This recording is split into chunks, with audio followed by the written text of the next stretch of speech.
Welcome to this explainer. Look, I'm absolutely thrilled to have you here today, mainly because we're tackling a topic that is just surrounded by so much noise, hype, and frankly, a whole lot of misleading screenshots online. Today, we're going to completely demystify dropshipping income in 2026. And we aren't doing this with guesswork or get-rich-quick fairy tales. No way.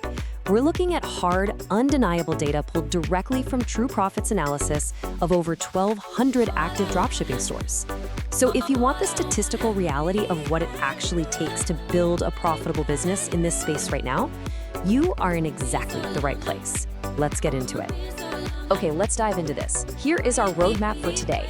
First, dropshipping in 2026. Second, average dropshipping income.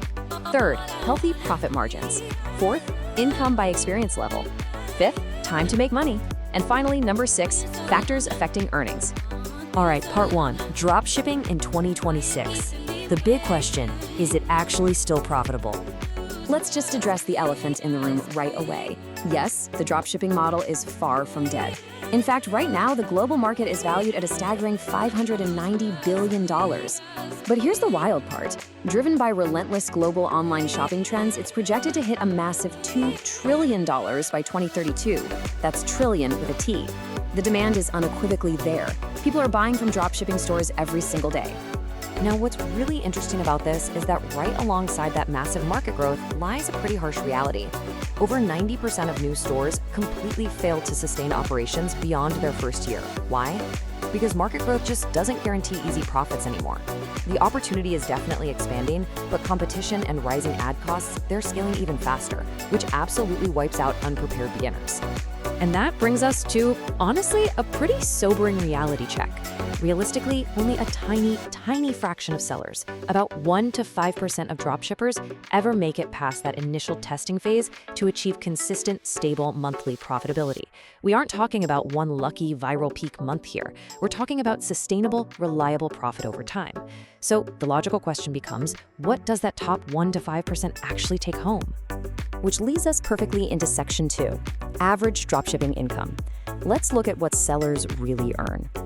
Let's break these monthly income expectations down by tiers. Beginners are typically bringing in anywhere from $0 to $2,000 a month, mostly because they're just testing products and learning the absolute basics of the game.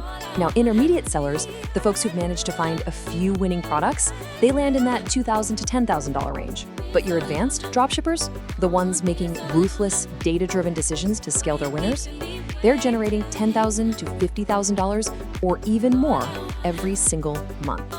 Now, if we zoom out and translate those monthly figures into annual realities, the picture becomes so much clearer. Beginners are hovering right up to $24,000 a year. Intermediate dropshippers can earn up to $120,000. But it is explicitly that smaller, highly experienced, advanced group that consistently shatters that six-figure mark, earning anywhere from $120,000 to well over $600,000 annually. But hey, before you get too excited about those big numbers, there is a massive catch we need to talk about. That brings us to section 3, healthy profit margins. We're talking gross versus net profit. And this brilliantly illustrates the trap so many people fall into. Listen, high revenue means absolutely nothing if you don't actually keep the money.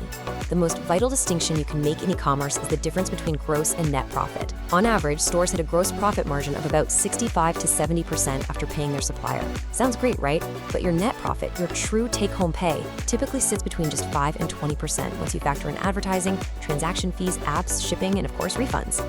I really can't emphasize this enough. Positive net profit is the true, unfiltered measure of a successful dropshipping business, period.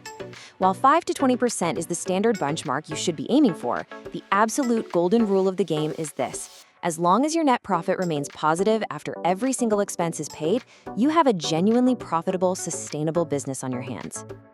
Let's move on to section 4, income by experience level.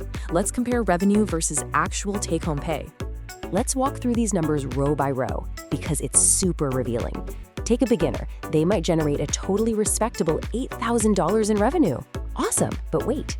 After cost of goods sold and heavily paying for ads, their actual net profit is just $450 to $1,200. As you step up to intermediate and advanced, sure, revenue skyrockets to over $200,000. But pay close attention to the other fees column. Advanced sellers are spending up to $100,000 just on ads and operations to secure a $30,000 net profit. So the crucial point is, we've got to strip away the illusion of these massive vanity numbers. This specific example from the data perfectly highlights reality. Say a store is generating $40,000 in monthly revenue. Well, $14,000 might go straight to product costs right off the bat. Then another $20,000 gets devoured by Facebook ads, payment processing, and apps. At the end of the month, that $40,000 screenshot you see on Twitter, it only equals about $6,000 in true net profit sitting in your bank account. All right, Section 5, time to make money. Let's set some realistic expectations here. Let me guide you through the actual timeline of how this works. Step 1 is just getting off the ground. It typically takes a beginner 7 to 14 days of actively testing products and figuring out paid ads just to get their very first sale. Step 2 requires serious patience. Getting to a sustainable $5,000 to $10,000 a month takes most people 6 to 12 months of continuous, grueling effort, trial and error, and relentlessly reinvesting profits. And step 3, scaling beyond $10,000 monthly, that requires well over 6 months to several years of deep experience in analyzing marketing and data. Basically, this is not an overnight journey, folks. Which brings us to our final part, Section 6, factors affecting earnings. What actually moves the needle? Have you ever wondered why two dropshippers can sell the exact same product on the exact same day and end up with completely different net profits? Well, the answer lies in their behind-the-scenes operations. Choosing a sustainable niche, like, say, pet accessories, allows for actual brands building rather than just racing to the bottom on price. Beginners bleed money on bad ads, while the pros cut them super fast. Furthermore, things like unchecked platform fees and unreliable suppliers who ship late, they can literally destroy your margins overnight with a wave of refunds and chargebacks. In fact, the source data echoes one undeniable rule you need to remember: revenue doesn't equal income. Poor profit and loss management is the #1 reason sellers stay stuck. They see sales rolling in and they feel great, but because they aren't tracking their ad spend, their transaction fees, and their shipping costs down to the absolute penny, they are actually losing money on every single sale. So how exactly are the top 1% pulling this off? How do they optimize? First off, they test incredibly smartly. They cut losing products in just 3 to 7 days based on clear data signals, no emotion attached.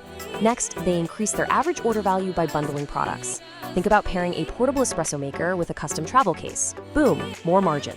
They also transition to private agents for faster shipping speeds to keep customers happy, and ultimately, they evolve. They move away from being just another generic, easily copied store, and they build a defensible, recognizable brand. Let's move on and see how this all builds together. Because generational dropshipping wealth, it doesn't come from getting lucky and finding one viral TikTok product. The biggest gains rarely come from a single winning product. Actually, scratch that, they almost never do. They come from relentless operational efficiency. They come from incrementally improving your systems, relentlessly lowering your customer acquisition cost, and optimizing your entire supply chain over time. Which leaves us with this final, honestly pretty critical question for you to chew on as you analyze your own business. Are you optimizing for what looks good on a dashboard, or for what actually works in your bank account? It is time to stop chasing vanity revenue metrics and start focusing entirely on true net profit. Take a hard look at your numbers today, ruthlessly cut the inefficiencies, and start building a business that actually holds up. Thanks so much for joining me on this explainer, and I really hope this data gives you the clarity you need to succeed.